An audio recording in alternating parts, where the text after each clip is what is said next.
Did you find about the women with the investments? I was waiting to. Oh, good. From Newsweek in July. Okay, what does it say? Is like right here. The upper echelons of money and power, blah, blah, blah. According to Forbes, the world's 15 wealthiest people are men. Women only make up 10% of the top 100 separate wealthiest women in the world. Most of their money comes from their male relatives or husbands. Yeah. The top 10 wealthiest men made their fortunes themselves. Now, who are the top 10 wealthiest women that didn't get it from divorce? Oh, here they go, though. Oprah's got to be Hold up on there. a second. Yeah, she's up there. The first self-made woman on the list is, wow, I don't know how to say this woman's name. Z-H-O-U, that's one word, Q-U-N-F-E-I. Zhu Kunfi, who was born to a poor family in China, dropped out of school at 16. She went on to found an enormously successful technology company. But if you put men back into the equation, she's only 198th richest person in the world. No matter how you feel about the concept of few people hoarding enormous wealth, the notion that women can only access money and power through their families or husbands seems medieval at best. Yet we see it occur at the very top of many professions outside of the business world. Yeah, it's most people. Can you read the next stuff? Yeah, a About recent Hillary Clinton? high-profile example is Hillary Clinton. During her presidential campaign, the first female major party nominee, she campaigned on a ticket of empowerment, yet although she is accomplished in her own right, she entered politics as the wife of Bill Clinton and has undoubtedly benefited from his prestige and connections. Yeah, well, that's true, but she also I thought it was a lawyer. about money. I didn't mean for you to read that. She was a lawyer and she was a senator. Now, Oprah's up there as the world's richest women, period, like that have made it on their own. That's a weird thing because they're saying I'm not a big fan of Hillary Clinton, but by saying she definitely entered because she was, she was married to him, but she was a lawyer. I mean, she's an accomplished person. She's educated, accomplished. She was a senator. I don't think that makes sense. I hate when people say shit like that. You know what? You're at the right place at the right time, bitch. And you jumped. And you jumped. Yeah. You jumped, bitch. So that's the problem. I'm not mad at nobody. You can't say she got into... Yeah, she may be a little help, a push here, a call here, but she jumped. There's a great book I'm reading right now. It's called Outliers by Malcolm McDowell. It's fucking great. And it's all about what makes people successful and why they were successful. And there are a lot of factors, man. There's a lot of factors in when you were born, like a lot of it, he goes on about hockey players, about professional hockey players, that almost all of them were born at a certain time so that they were at the end of the age cutoff. So like say if, you're between 10 and 11 when you go into, what is that, 5th grade? If you're one of the oldest kids, you have a way better chance of being successful at hockey because your body's more mature than whether you're one of the youngest kids that goes into 6th grade. So whether you're 5th grade or 6th grade, like what year you were born is a big factor. So the kids that were born later, so that they're older, rather, the kids that are older when they enter into the 5th grade or 6th grade, they're like across the board, unanimously, all the top-level professionals were all older kids in younger grades. So that they're playing against smaller kids, they get more time, they're better, so they get more coaching, they get more hours playing. There's a lot of factors. There's a lot of factors in, like, one of the things about Bill Gates, that there's a whole great chapter on Bill Gates and about when Bill Gates was young, the school that he went to had a computer class that allowed him to do coding, and then he got into the University of Washington.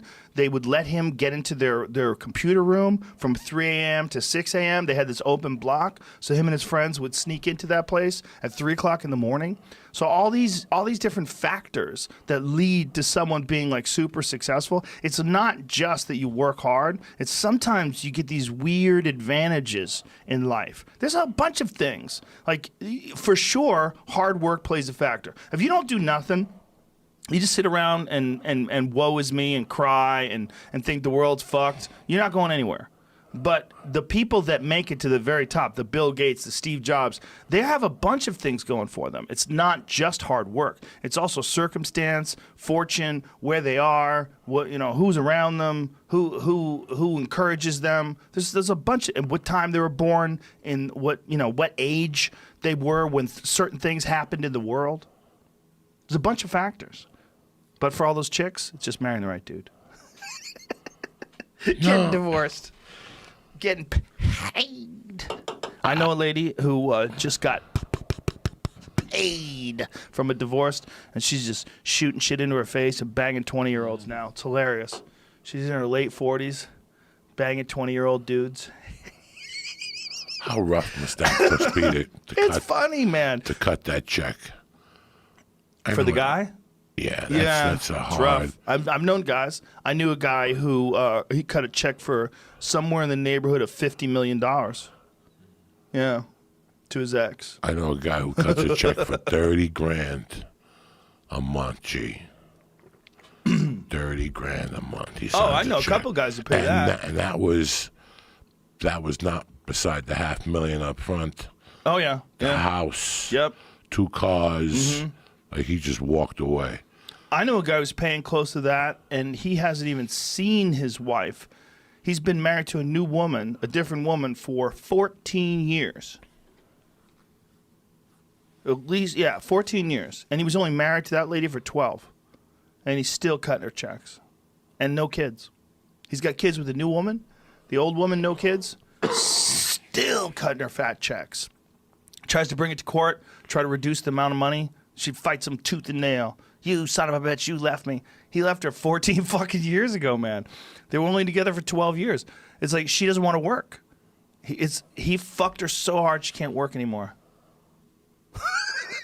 It's crazy. If it was a man, if the situation was reversed and a guy was dating a girl and they were dating for 12 years and she was like, I'm tired of this. I'm going to go fuck some new dude. And the guy took her to court, got money from her, and wanted money still 14 years later.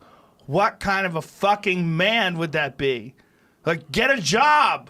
Go do something with your life. You are a human being. You met another human being. You spent some time with them. They don't want to be with you anymore. It's over.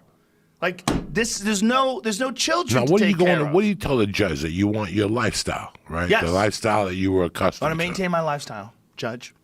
I like to buy nice purses. I like to walk my little dog. I like to put him in a little purse. Now, in California, there's different factors also. You have to be with that person for 10 years or something, right? There's little factors, a couple by the ways. There's factors, and they change, depending upon the laws, and they change depending upon how much money you make. And my friend was pretty wealthy; he did well. But the guy who I know that had to pay $50 million, he's real successful, obviously. You got to make a lot of money to give your wife $50 million, but he still had to give her $50 million. I see the kid. Listen, I see the kid point. 5-0, baby. I see the child support point, Here's the and I list. see a little bit of help. There's the list. Here's the unique one. Oh, Madonna's divorce from Guy Ritchie, estimated 76 to 92 million. She had to give him. She's the first woman listed first on this. Damn, she had to give him 76 million. Way to go, Guy Ritchie. I like to have him back here. Now I know how you buy those suits, motherfucker. Now, what's his name? Pays the singer from Bush. Look at this.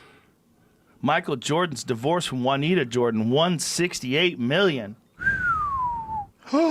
Mel Gibson's divorce in 2006 after 26 years. 425 million. God damn. Stop scrolling. Look at this. Jesus Christ. Steve Wynn's divorce in 2020. 1 billion. Oh my goodness. Oh my goodness, Steve Wynn. 1 billion. Rupert Murdoch's divorce in 1999 after 31 years of marriage. 1.7 billion. Neil Diamond, 150. Harrison Ford, 118 million. Whoa, Harrison Ford.